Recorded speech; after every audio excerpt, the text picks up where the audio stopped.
We're joined live now by new Liberal MP, Andrew Bragg. Andrew, thank you for your time. G'day. Now, we usually have Annika Wells here with us for a panel, but she's stuck in caucus. Well, very disappointing. Snooze, you lose, but they are discussing these FTAs. Yeah. That there has been some consternation on the Labor side that they're not protecting workers enough with foreign visas. What's your take on this? Should they be backing the Indonesian free trade agreement? Well, it'd be very good news if they are supporting the free trade deals. And I sit on the committee which has looked at these particular free trade agreements. And my sense was that the testimony that came through to the committee showed that Labor's principal concerns were really red herrings. So I'm not surprised they've come to this position, and I very much welcome it. What do you think this does on an international stage when we have this pushback from the opposition party about a free trade agreement? It's understandable, really. Well, I hate to be partisan, but I mean, Labor is a terrible record on trade. I mean, they inherited the Chinese and the Japanese free trade agreement negotiations from John Howard, and they failed to deliver them. So we've done in this term China, Japan, Indonesia, Korea and the TPP. Now, Labor have raised issues with these when they've come to the parliament, but in the end they've voted to support them all. And do you think that there is kind of that division on the Labor side at the moment where they don't have that kind of coherent policy platform, especially on foreign issues? That's quite understandable. It's what an opposition party should be doing, is holding the government to account. But do you think globally that's putting us at risk? I think the biggest problem they have is they don't seem to be able to generate their own policy ideas, that they take the talking points from the unions on things like investor-state dispute settlement and on some of the migration issues on temporary workers. Like, in the end, like, they need to actually read the text themselves, and then they'll discover that what's been negotiated is appropriate. So that's their biggest problem, I think.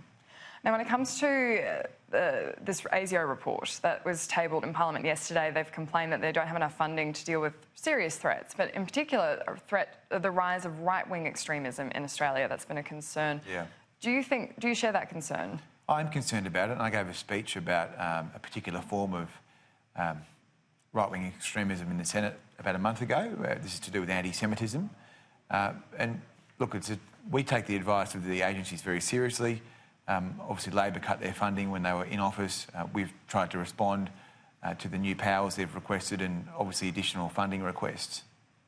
And I can confirm we've got some news out of the Labor caucus that they have voted to support the Indonesian free trade agreement. Do you think that's a good thing? It's fantastic, but this is where they should have been from the beginning. I mean, the issues that they flagged to do with this deal were totally red herrings. But, you know, credit where credit's due, they've come to their senses. Well, they were also discussing drought in the shadow caucus. This is something where we're seeing division in the coalition ranks. The Nationals are saying we should be doing more, almost across the board. What else could the government be doing? We're spending $7 billion on the drought, and it's a coordinated effort with the state governments. Just on, I think, Sunday, the PM was talking about new water infrastructure in New South Wales, which we're doing in conjunction with that government. But I mean, we try and do whatever we can as the issues arise. What do you make of Barnaby Joyce's proposal that there should be targeted funding that's actually sensitive to what the communities ask for, even if it's things for Zumba classes or mental health support, that the communities should be getting to decide where the money goes instead of a broad federal approach? Well, the mental health component is a very serious component because, I mean, I grew up in country Victoria, actually, and, you know, it's not like the city. You know, when you have floods and droughts, which you do have, it's debilitating because it can destroy the productive base of those economies. So I think you want it to be targeted to whatever the community really needs at the time. So you agree with Barnaby Joyce's idea? Well, I think that all the measures we put in place should be like fit for purpose for those communities. But that's why we work with the state governments, because, like, you know, we're all responsible for the drought, every tier of government. One of the other issues that you've been quite passionate about has been this discussion around how we treat Australians of Chinese origin, and it all came about because of Gladys Liu and the discussion around her links to Chinese Communist Party-backed organisations. Surely that's a serious concern for national security. That's quite separate from someone who is just of Chinese origin. I think we need to be very careful about the tenor of the debate around Chinese Australians, because there are 1.2 million Chinese Australians. They've made a huge contribution to Australia.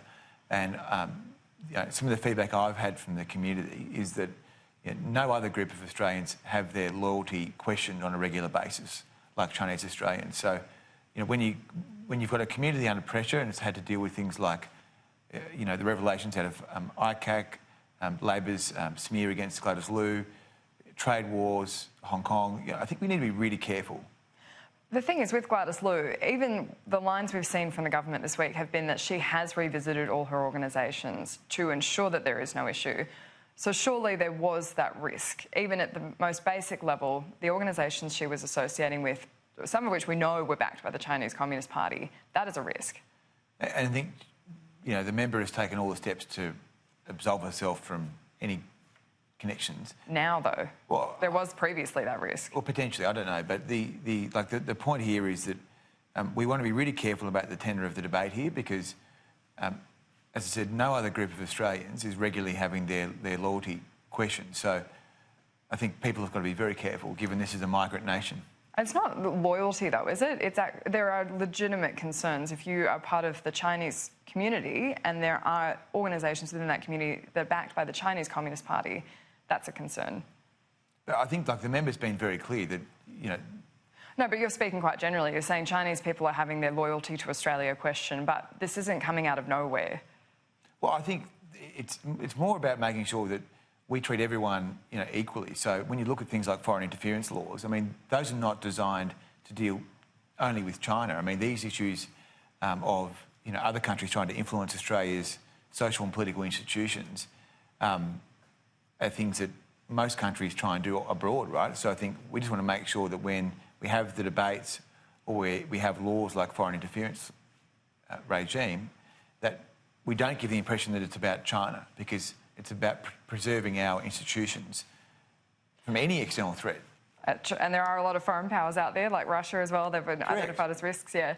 Just finally, the economy's been a big discussion this week with the IMF growth forecast being downgraded. Surely this is the time. 0.75% interest rates, growth is slowing, time to put some more stimulus in the economy. We've got unemployment with a 5 in front of it. You've got a trade surplus, budget's coming back into balance. You've got jobs growth, there'll be more jobs numbers out today. These are the facts, right? So, you're growing faster than the G7 economies. So, these are the facts that we have to deal with today. There's 2 G7 economies that are, I think, faster than us, but we're certainly not the best or the worst. Unemployment, there is significant underemployment in those figures as well. But regardless, the Reserve Bank's saying that they don't have many more cards up their sleeve. Yeah. What are you supposed to do? We're at 0.75%. Yeah. We could be looking down at 0% interest rate soon. Well, we're very focused on trying to get private investment up, and that's why we're looking at the industrial relations system. That's why we've already cut taxes. My sense is that the industrial relations system is an area where, if you get it more dynamic, that you can create more private investment. And private investment is, of course, the principal way of creating jobs. Why not raise New Start?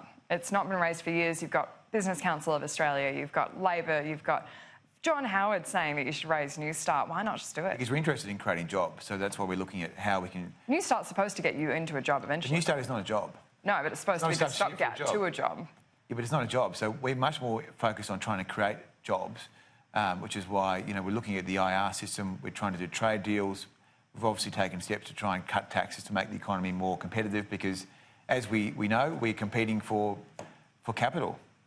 But if you are unemployed, surely it's much easier to get into a job if you're not suffering through poverty in the meantime.